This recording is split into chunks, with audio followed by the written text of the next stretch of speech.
Section B कर रहे हैं। यहाँ देखिए, मतलब ऐसा इतनी पूरी परफॉर्मेंस की उम्मीद तो मुझे नहीं थी। हाँ, होता है कि बच्चे थोड़ा बहुत ऊपर नीचे, कोई बच्चा 16 नंबर, मतलब मैक्सिमम बता रही 16, 17, 18 से ऊपर नहीं बढ़ा, भी 12 कॉपी, और मैक्सिमम तो फेल है। जिन्होंने कुछ किया भी है वो भी 16, 18 से ऊपर नहीं बढ़े 40 नंबर में से। पहला क्वेश्चन था, क्वेश्चन ही नहीं समझ रहे, मीनिंग ही नहीं समझ रहे कि क्वेश्चन पूछ क्या रहा है, आपको यही नहीं पता, बस तुक्का भिड़ंग चल रहा है आपका। ये क्वेश्चन था, ये शायद मैंने क्वेश्चन ऐसा ही सेम क्वेश्चन या तो इस जैसा या सेम यही क्वेश्चन मैंने सीबीए में आपको कराया था। ये क्वेश्चन था कि जिसमें पी और क्यू की डायरेक्ट वैल्यू नहीं निकालनी है लेकिन सॉल्व करना है। शायद इक्वेशन कोई दूसरी थी लेकिन मिलता जुलता क्वेश्चन मैंने आपको कराया था। क्वेश्चन है if P and Q R zeros of the polynomial this. आपको पढ़िए क्वेश्चन नंबर 16 है। क्वेश्चन नंबर 16 यहाँ देखिए, ये कह रहा है कि आपको एक पॉलिनोमियल दिया है 2x² + 5x - 4। अगर मैंने किसी को हिलते भी देख लेना और यहाँ आके सॉल्व करेगा, मैंने बता दिया, बिल्कुल you have to concentrate on the board. इसमें ये कह रहा है कि अगर p और q इसके जीरोज है, क्या है p और q, तो क्या हो गया,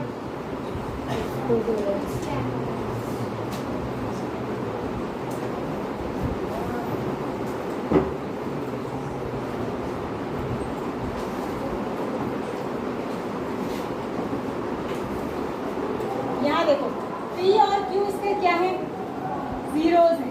क्या है, अगर p और q इसके जीरोज है तो ये कह रहा है कि आप फाइंड आउट करिए 1 - p × 1 - q की वैल्यू, जहाँ पर r साथ में ये भी लिखा है कि without finding the actual value of p and q। जब जो चीज़ मेंशन कर दी गई है कि आपको p और q नहीं निकालना है लेकिन इसकी वैल्यू निकालनी है बिना p और q को अलग अलग फाइंड किए, तो जब वो इतना बड़ा बड़ा मेंशन कर रहा है कि without finding p and q, तो आपकी बुद्धि में घुस नहीं रहा है कुछ भी। कोई बच्चे जबरदस्ती p और q की वैल्यू निकालने में लगे, p और q की वैल्यू नहीं निकाली भाई, बिना फाइंड के इसको करना है। तो ये तभी क्वेश्चन दिया होगा जब हो सकता होगा क्या कोई ऐसा और सिर्फ मात्र 2 नंबर में दिया है, तो जब 2 नंबर में क्वेश्चन दिया है तो इतना टिपिकल भी नहीं होगा। आपको ये दोनों दिए हैं कि ये जीरोज हैं, तो इतना तो आपको बताइए कि सम ऑफ जीरोज क्या होता है, बोलिए सम ऑफ जीरोज कितना होता है, -b/a। और इस इक्वेशन को देखते हुए आपको a, b और c समझ में आ रहे हैं कि नहीं आ रहे, a 2 है, b 5 है और c -4 है। तो सम ऑफ जीरोस की जगह p और q दिया है, तो यहाँ हम अल्फा प्लस बीटा ना लिख के p प्लस q लिखेंगे, क्योंकि ये कह रहा है कि दोनों जीरो p और q है। जब हम खुद से सपोज करते हैं तो हम कहते हैं अल्फा और बीटा है, तो ये कितना हो जाएगा -b/a। अब b कितना हो जाएगा -5/2।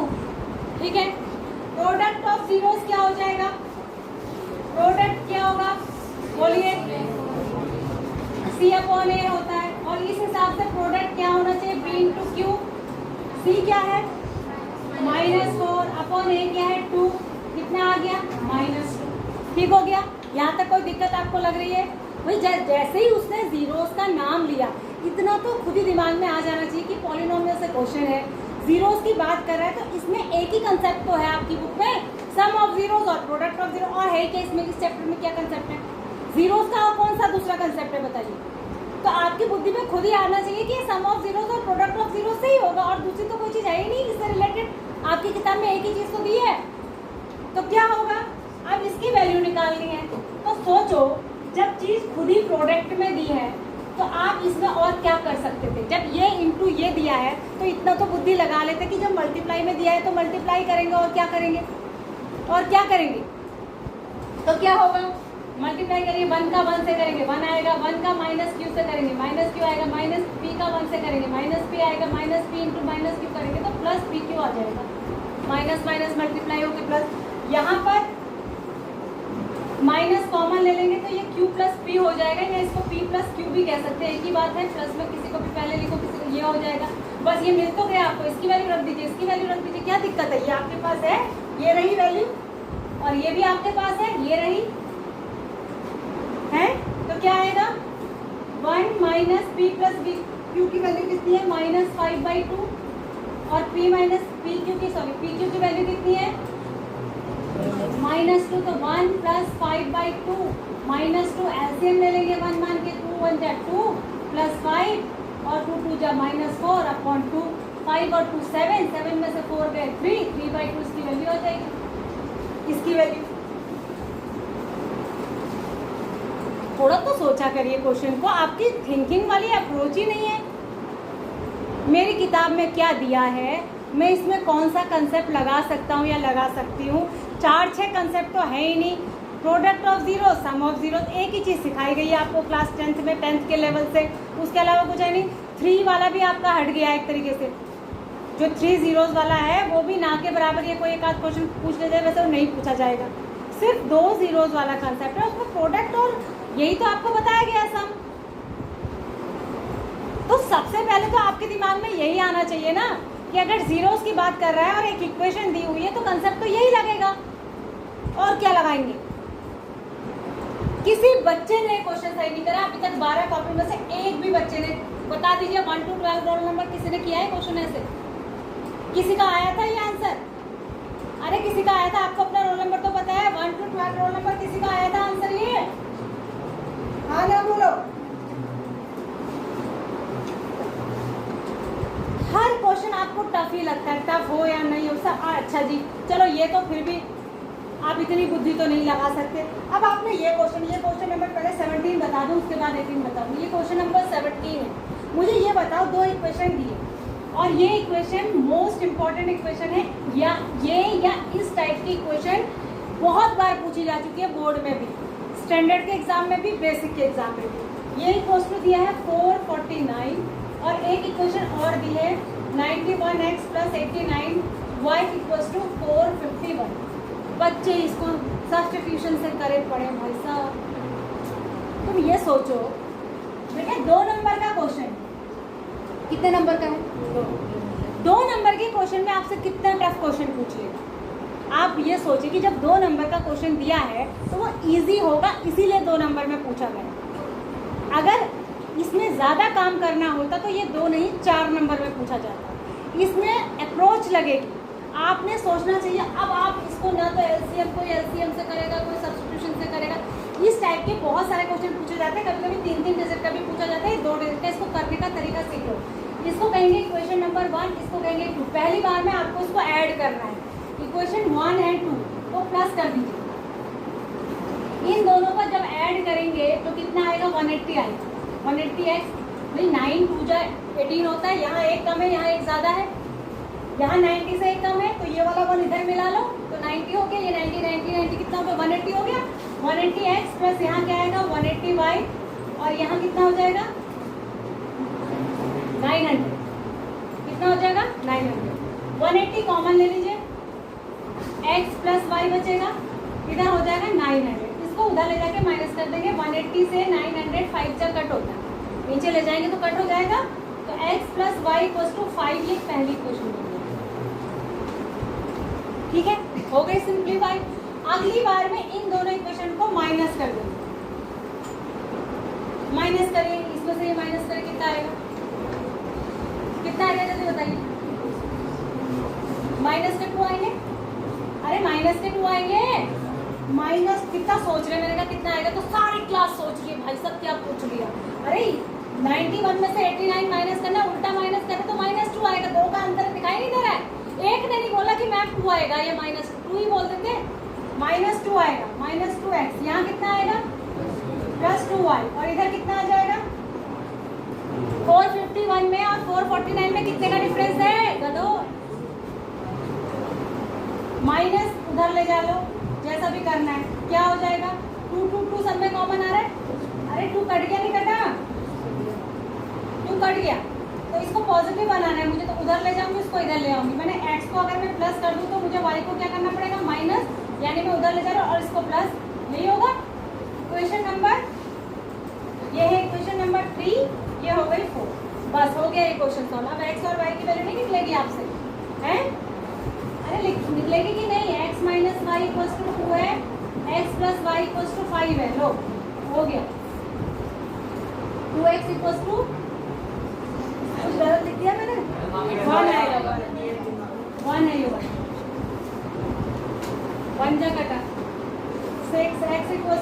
हो गया। x की वैल्यू यहाँ रख दो, कितना हो जाएगा, x minus y equals to 1 है, x इक्वल्स टू 3 है, तो y इक्वल्स टू 2 हो जाएगा, माइनस 2 नहीं होगा, 1 को इधर लाके माइनस कर दो, y इक्वल्स टू, ये इसका आंसर। अभी मैं आपको समझा के इधर भी देख रहे हो उधर भी देख रहे हो सॉल्व भी करूँ तो मुझे इसमें 5 मिनट लग रहे हैं, अदरवाइज इसमें 2 ही मिनट लगने थे। और ये क्वेश्चन बहुत बार पूछा गया है, मतलब ये डिजिट्स चेंज कर दी, बस इतना ही फर्क है, कहीं इनको ऐड करके 100 बन जाता है, कहीं इनको ऐड करके 200 बन जाता है, उसी हिसाब से इधर नंबर दे दिया जाता है, मतलब 1 नंबर का इसमें डिफरेंस होता है। और कहीं ये 3 डिजिट, कहीं इनको ऐड करके 1000 बनता है, इस तरीके का क्वेश्चन फॉर्म किया जाता है। तो थोड़ी सी ये लीनियर इक्वेशन से क्वेश्चन था और ये इस तरीके से बनाया गया था कि आप थोड़ा सा दिमाग लगाएं, हर चीज़ में सब्स्टिट्यूशन ही लगाने में लगे पड़े, भी नंबर भी तो देखो, तुम कहाँ तक सब्स्टिट्यूट करोगे, एक का भी नहीं निकला है।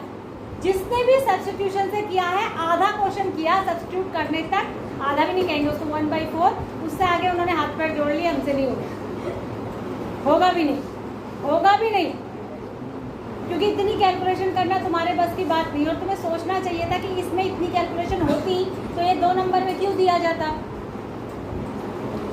इसको आपने करना है कॉपी में, मैंने बता दिया, पेपर सॉल्व करना है twice, 2 bar. Solution of PT1 लिख के 2 बार सॉल्व करेंगे पेपर को आप, हैं? तुम कुछ बात करो, तुम हर काम में शॉर्टकट ढूंढो। मैम काम कम बता दीजिए ना, क्वेश्चन नहीं लिखने पड़े ना मैम, मेहनत तो करनी नहीं है ना मैम। अरे लिख ले क्वेश्चन, याद रहेगा कम से कम। इस क्वेश्चन का ये सोल्यूशन है, क्या दिक्कत है क्वेश्चन, हर जगह में शॉर्टकट क्यों ढूंढते हो, काम कम करने का। क्वेश्चन लिखो तभी तो तुम्हें पता चलेगा इस क्वेश्चन का ये सोल्यूशन है। ये पेपर आपके पास हमेशा रहेगा नहीं, किसी के पास होगा, जिसका पास है तो वो पेश कर लेना, जिसके पास नहीं है किसी ने फेंक दिया होगा जाके, उनको आगे लगता ही नहीं है जरूरत है। अगला क्वेश्चन देखिए, क्वेश्चन नंबर, आप बताइए, इसमें तो मेरे को मन कर रहा है कि एक लूं मैं डंडा और एक तरफ से बजा दूं पूरी क्लास में। ये क्वेश्चन भी आपने गलत किया मैक्सिमम बच्चों ने। भाई साहब मुझे एक वो दे दो चुल्लू भर पानी, उसमें मैं डुबकी लगा दूं। देखो मेरी बात ध्यान से सुन लीजिए, जिन बच्चों ने इसको मल्टीप्लाई कर दिया है, listen to me, this is not the question for the class 5th, 4th और 3rd। जिसने इसको मल्टीप्लाई कर दिया डायरेक्ट और निकाल दिया ये और ये जो है कंपोजिट नंबर है, I will not give numbers, मैं नंबर नहीं दूंगी। इसको करने का जो राइट मेथड है, जो आपकी किताब में अप्रोच है, उसी हिसाब से करना। बात समझ में आ गई? इसको सबको मल्टीप्लाई नहीं करना, मल्टीप्लाई करना भी आपको नहीं आ रहा है। इसमें से मैंने आपको बहुत अच्छी तरीके से क्वेश्चन बताया था और ये भी बताया था उस दिन, पिछली वीडियो देखना, कि इन क्वेश्चन को मैक्सिमम बच्चे गलत करते हैं इतनी बार बताने के बाद भी। और ये मुश्किल से 10 सेकंड, 5 सेकंड का क्वेश्चन और 2 नंबर में पूछा गया, मतलब 2 नंबर में जो 4 क्वेश्चन पूछे गए हैं उसमें से ये सरलतम क्वेश्चन था, सबसे इजीएस्ट क्वेश्चन था। इसको भी 2 नंबर में ही पूछा गया, जबकि जो बाकी 2 मैंने अभी आपको बताया वो फिर भी थोड़े से ट्रिकी तो है, आपको बुद्धि लगानी पड़ेगी। इसमें क्या था, ये तो बुक का, किताब का क्वेश्चन है, आपने ये भी गलत किया है। भाई मैंने आपको बताया था प्लस और माइनस से ये डिसाइड होता है कि कितने टर्म्स हैं, प्लस और माइनस से डिसाइड होता है कि कितने टर्म्स हैं। इसमें एक ही प्लस है तो 2 टर्म है इसमें, कितने टर्म है, 2 टर्म। तो जब 2 टर्म है इसमें, तो जब आप कॉमन लेंगे, आपने यहाँ से यहाँ देखो, इस टर्म में और इस टर्म में कॉमन क्या है, 11। तो जब आप 11 कॉमन ले लेंगे,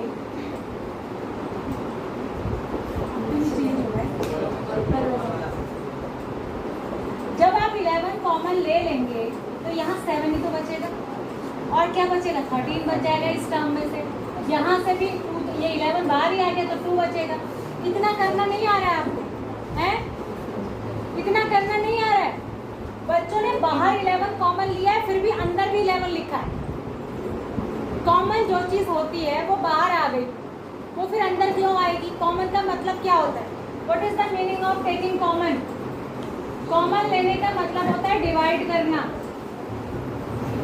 डिवाइड करना। 11 कॉमन लेने का मतलब है कि हम इस इक्वेशन को 11 से डिवाइड कर रहे हैं, तो जहाँ जहाँ 11 है वो तो कैंसिल हो गया।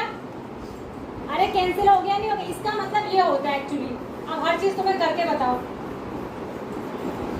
यहाँ देखो, इस इसका मतलब ये 11 कॉमन लिया ना मैंने, इसका मीनिंग ये होता है। देखो अगर हम इसे बिल्कुल खोल के अच्छे से करेंगे तो इसका मतलब ये होता है 11 बाहर ले रहे हैं मतलब 11 से डिवाइड करें, ये इसका मीनिंग है। तो ये कट गया ना, भी कॉमन लेने का ही मतलब है कि अब अंदर नहीं आएगा, ये है इसका मीनिंग। कॉमन लेने का ये मीनिंग होता है। तो आपने ये भी यहाँ भी 11 लिखा है, बाहर भी 11 लिखा है, 11 की बरसात हो रही भाई, सब कुछ भी। अब यहाँ से क्या बचा 13। अब कुछ बच्चों ने पता क्या करा, इसको मल्टीप्लाई, अचानक से ये प्लस मल्टीप्लाई में चेंज हो गई, अपनी मर्जी चल रही है, सबको मल्टीप्लाई कर दे रहे। 13 7 जा 91 होता है, प्लस 2 है, 11 इंटू 93।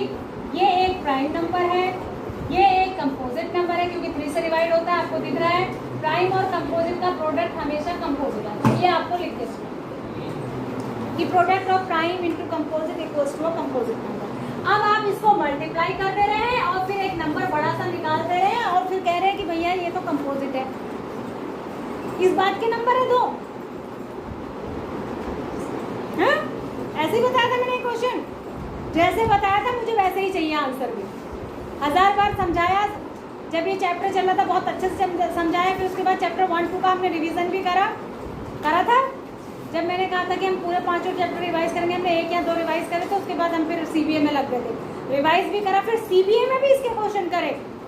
सीबीए में भी आपने चैप्टर 1 2 3 करे कि नहीं करे, माने आपने 3 बार चैप्टर 1 पढ़ लिया अभी तक, तो ये हाल है आपका। अगला क्वेश्चन देखिए, एक क्वेश्चन और था इसमें, 4 क्वेश्चन थे इसमें। 19 नंबर क्वेश्चन देखिए। 19 नंबर क्वेश्चन भी आपको समझ में नहीं आया कि क्या बोल रहा है। एन नहीं निकालना है, उसमें टीएन निकालना है, सॉरी एन निकालना है, एन निकालना है, एन नहीं निकालना है। सुनिए क्या कह रहा है, वो ये कह रहा है कि which term of this AP will be 120 more than the 21st term। ये एक AP है,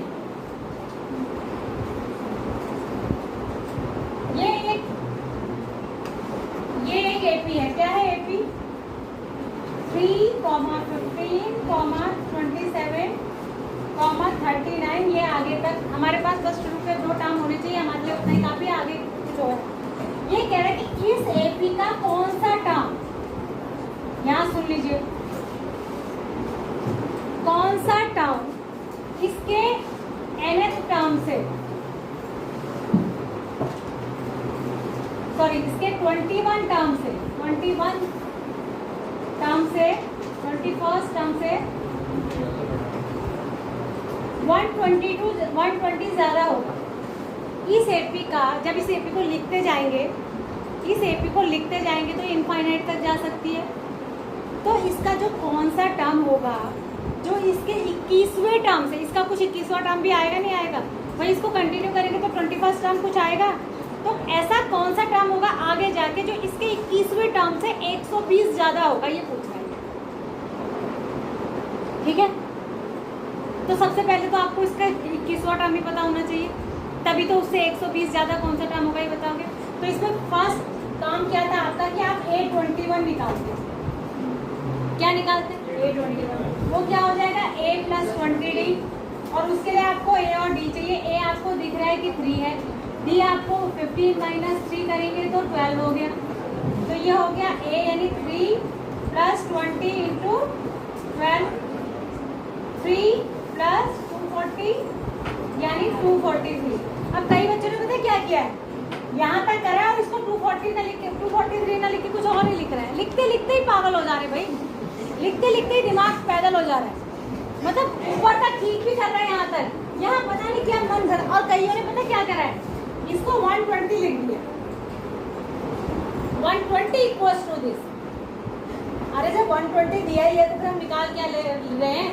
हमें एन भी पता है 21 है, हमें ए भी पता है, हमें डी भी पता है और हमें ए एन भी पता है, तो हम इस इक्वेशन को लगा ही क्यों रहे।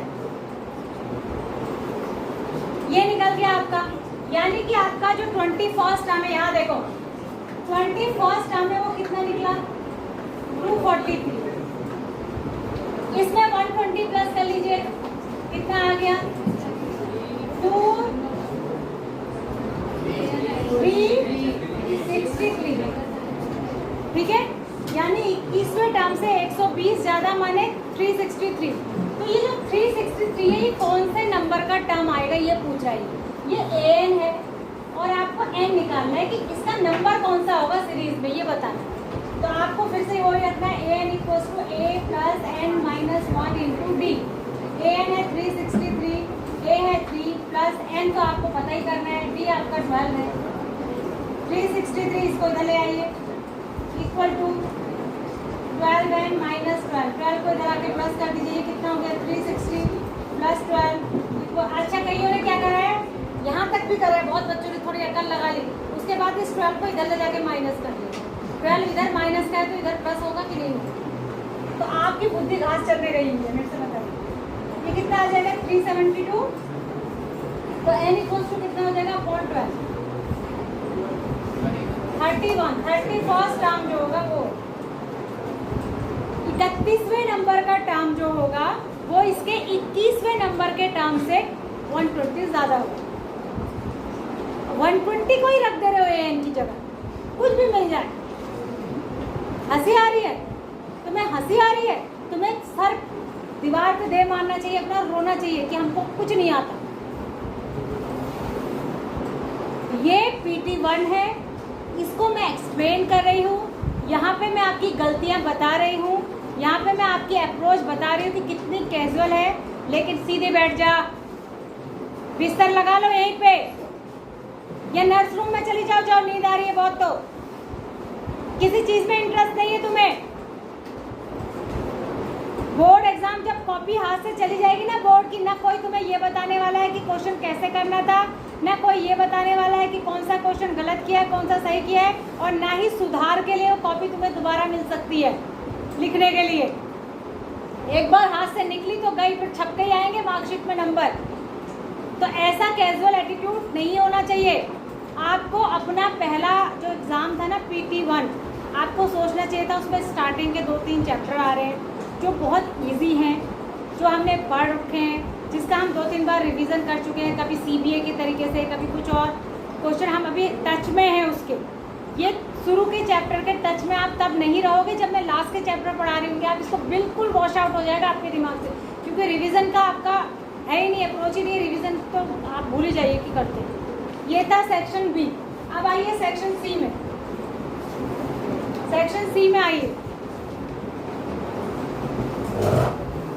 सेक्शन सी जो आपका है वो सेक्शन बी से भी इजी था। 3 नंबर के क्वेश्चन ज्यादा इजी थे। क्वेश्चन नंबर 20 यहाँ देखिए, क्वेश्चन नंबर 20 क्या कह रहा है? पहला question, find the zeros of the quadratic polynomial. अब ये भी नहीं आया आपको करना भाई, इसको फैक्टराइज करके कम से कम 0 निकाल के मेरे पे एहसान तो तुम कर ही देते इतना कि कुछ तो नंबर में कहीं पर देती। 3 नंबर का क्वेश्चन था, इसको फैक्टराइज करना नहीं आ रहा। 12 3 जा 36, 36 के 2 टुकड़े करने हैं जिनका डिफरेंस 5 हो, प्लस का 5, तो क्या होगा? प्लस का 9 और माइनस का 4, क्या हो जाएगा? क्या कॉमन आएगा? 12 और 9 में से 3 और x, क्या बचेगा यहाँ? 4x। यहाँ क्या बचेगा? +3। यहाँ क्या आएगा? -1 कॉमन आएगा, तो ये हो जाएगा 4x + 3 = 0। 4x + 3 कॉमन ले लीजिए, यहाँ से बचेगा 3x - 1। जब इक्वल टू के उधर ले जाओगे 0 करोगे एक बार, तो जब 4x + 3 = 0 रखोगे तो x = क्या आ जाएगा? -3/4। और जब 3x - 1 = 0 रखोगे तो x = आ जाएगा 1/3। ये आ गए आपके जीरोस, यानी ये अल्फा और बीटा की वैल्यू है। क्या है? अल्फा और बीटा की। इसको क्या कहते हैं? ये फैक्टर्स हैं। और जब फैक्टर्स को 0 के बराबर रख के, 0 के इक्वल रख के हम x और x की 2 वैल्यू निकालते हैं, उनको जीरोस कहते हैं।